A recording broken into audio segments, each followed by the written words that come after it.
En février 1858, dans une grotte insalubre aux abords d'un village pyrénéen oublié, une jeune fille illettrée, pauvre parmi les pauvres, dit avoir vu une dame vêtue de blanc. En quelques semaines, ce lieu insignifiant devient le centre d'un séisme spirituel, politique et culturel. Lourdes, bourg rural, devient le foyer incandescent du surnaturel au cœur d'une France qui, sous le Second Empire, se veut moderne, scientifique et impériale. Cette fille, c'est Bernadette Soubirous. Et ce qu'elle porte, ce n'est pas une simple piété, mais un scandale religieux. La résurgence du miracle dans une société rationaliste, la parole du peuple contre les élites, et enfin la présence de Dieu dans un monde qui s'en croyait débarrassé. Lourdes, ce n'est pas seulement un lieu de foi, c'est un moment de fracture du réel, où la France se retrouve face à ce qu'elle voulait refouler. Comment un village marginal devient-il le cœur d'un conflit entre Église, science, État et peuple ? En quoi Lourdes révèle-t-elle une autre histoire de France, faite avec, par et souvent contre les religions ? En 1858, Bernadette a 14 ans. Elle ne sait ni lire ni écrire, souffre d'asthme chronique et parle un patois local. C'est une figure que la France bourgeoise et cléricale méprise. Une femme, une pauvre, un enfant et une rurale. Et pourtant, c'est à elle que la dame s'adresse. Elle voit, entend, répète, elle ne commente pas, elle ne théologise pas, elle transmet. Et ce qu'elle dit trouble tout le monde. Sa simplicité même devient subversive. Face aux docteurs, aux préfets, aux ecclésiastiques, elle maintient sa version des faits avec une obstination qui confine à l'insolence. L'administration impériale voit dans ces apparitions un ferment de superstition. Les médecins crient à l'hystérie, le clergé hésite, redoute un faux miracle, mais le peuple, lui, afflue. En quelques mois, des milliers viennent prier à Massabielle. Lourdes devient un contre-pouvoir mystique, un lieu où le surnaturel déjoue la verticalité du pouvoir républicain et impérial. Cette révolution par le bas bouleverse les hiérarchies. Une enfant pauvre parle à la bourgeoisie cultivée. Une patoisante s'adresse à la France francophone. Une illettrée enseigne aux lettrés.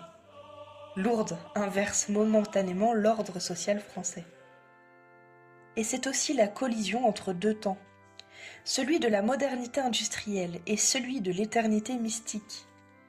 Quand les premiers trains arrivent à Lourdes dans les années 1860, ils charrient autant de pèlerins que d'ingénieurs, autant de prières que de théories scientifiques. La grotte devient un laboratoire où s'affrontent progrès et tradition. Le choc de Lourdes est aussi sociologique. Les élites urbaines du XIXe siècle veulent une religion mesurée, contrôlée, compatible avec l'ordre. Lourdes leur oppose le religieux du bas, celui des sources, des foules, des gestes archaïques. C'est l'irruption d'une foi qui ne demande pas la permission, qui ne parle pas latin et qui ne passe pas par l'université. C'est la foi du sel de la terre, du silence des campagnes, de la piété viscérale. Et Lourdes, elle ne prouve rien, elle bouleverse. Les bourgeois parisiens viennent observer ce phénomène de masse, avec la condescendance de l'ethnologue. Ils repartent souvent troublés. La ferveur populaire résiste à leur grille d'analyse. Alors très vite, Lourdes dépasse le simple phénomène local. Les guérisons inexpliquées, les témoignages, les processions prennent une ampleur inédite. La France, puis l'Europe, regardent Lourdes. Mais cette visibilité, elle gêne. L'État tente de limiter l'accès aux sites. Les premiers bassins d'eau sont surveillés et le préfet des Hautes-Pyrénées interdit les rassemblements, fait même barricader la grotte et poste des gendarmes. Mais en vain, le peuple contourne, persiste et revient. Cette résistance passive révèle une vérité politique. Il existe en France un pouvoir que l'État ne contrôle pas, une légitimité parallèle qui est fondée sur l'émotion religieuse. L'Église est dépassée.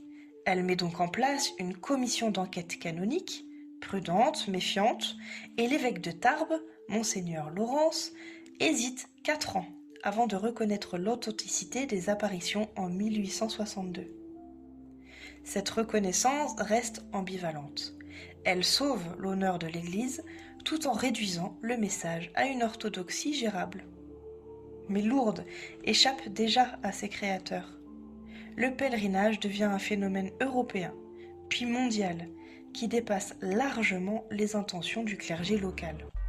Lourdes devient alors un anti-modèle français et une persistance de l'irrationnel.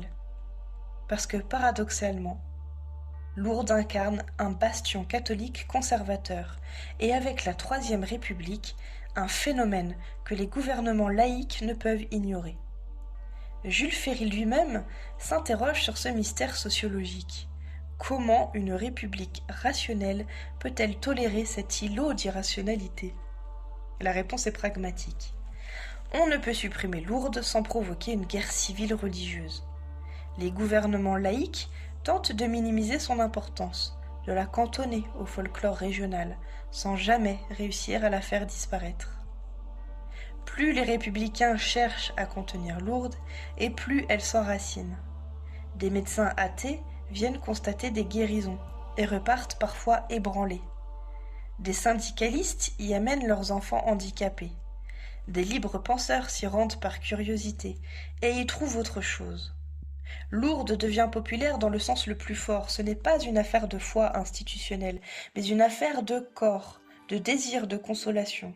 Elle révèle que le peuple français n'a jamais totalement adhéré au projet de désenchantement du monde. Et c'est alors que la science se retrouve face à l'inexplicable avec le mystère des guérisons. Dès 1858, les médecins se penchent sur les guérisons de Lourdes. Ils créent en 1883 le bureau médical, ancêtre du bureau des constatations médicales. Paradoxe, c'est au nom de la science qu'on étudie l'inexplicable, au nom de la raison qu'on ausculte le miracle. Ces médecins, souvent incroyants, posent sans le savoir une question cruciale. Que faire quand la réalité résiste au paradigme ? Leur dossier, méticuleusement tenu, témoigne d'une France savante confrontée à ses limites. La grande narration républicaine française du XIXe siècle veut croire à une société sécularisée, rationnelle et post-théologique. Mais Lourdes dit autre chose. Le religieux ne disparaît pas, il se déplace. Il quitte les chaires et les catéchismes pour revenir par les grottes, par les corps, par les guérisons, par les signes. Bernadette, à Lourdes, est la preuve que le sacré ne s'abolit pas. Elle oblige le pays à regarder autrement les marges. Ce n'est pas l'élite qui parle au ciel, mais la pauvreté qui écoute. Cette inversion des rôles révèle une France cachée, celle qui n'a jamais cessé de croire malgré les Lumières. Lourdes, à l'inverse de Nevers, n'a jamais été absorbée. Elle n'a jamais été digérée. Elle est restée hors des cadres, incontrôlable, émotionnelle, dérangeante. Second Empire, Troisième République, État français, Quatrième République, Cinquième République, Lourdes traverse les régimes sans s'y soumettre. Et cette permanence interroge. Que révèle-t-elle de la France profonde ? Une nostalgie de l'Ancien Régime ? Une résistance à la modernité ? Ou plus simplement l'expression d'un besoin anthropologique que nulle idéologie ne peut éradiquer ? Même aujourd'hui, Lourdes fascine autant qu'elle gêne. On s'y rend au cas où, on s'y moque parfois. La SNCF organise des trains blancs, l'État finance indirectement les infrastructures et la médecine officielle collabore avec les instances religieuses. La République n'a pas su que faire de Lourdes. Elle a tenté de l'ignorer, de l'instrumentaliser et de l'intégrer. En vain, Lourdes reste une tâche aveugle dans le récit national, un lieu où l'on ne peut pas expliquer, mais où des millions viennent quand même chercher du sens. Et aujourd'hui encore, Lourdes révèle les contradictions de la France contemporaine. Pays cartésien qui produit le premier sanctuaire marial d'Europe. République laïque qui tolère le plus grand pèlerinage occidental. Paradoxalement, Lourdes préfigure certains aspects de notre époque. Le retour du spirituel dans une société totalement désenchantée, la quête de sens par-delà les idéologies, ou encore la recherche du miracle à l'âge de la technique. Lourdes pose la question essentielle. Que cherche l'homme quand il a tout ? Que reste-t-il à espérer quand on peut tout expliquer ? Lourdes est bien plus qu'un sanctuaire, c'est une faille dans le récit français, une brèche par laquelle le peuple rappelle qu'il n'a jamais totalement cessé de croire.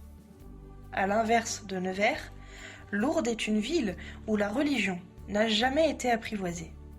Elle incarne le surgissement de l'invisible dans une société qui voulait oublier le surnaturel, un défi permanent lancé à l'État, à l'Église et à la nation.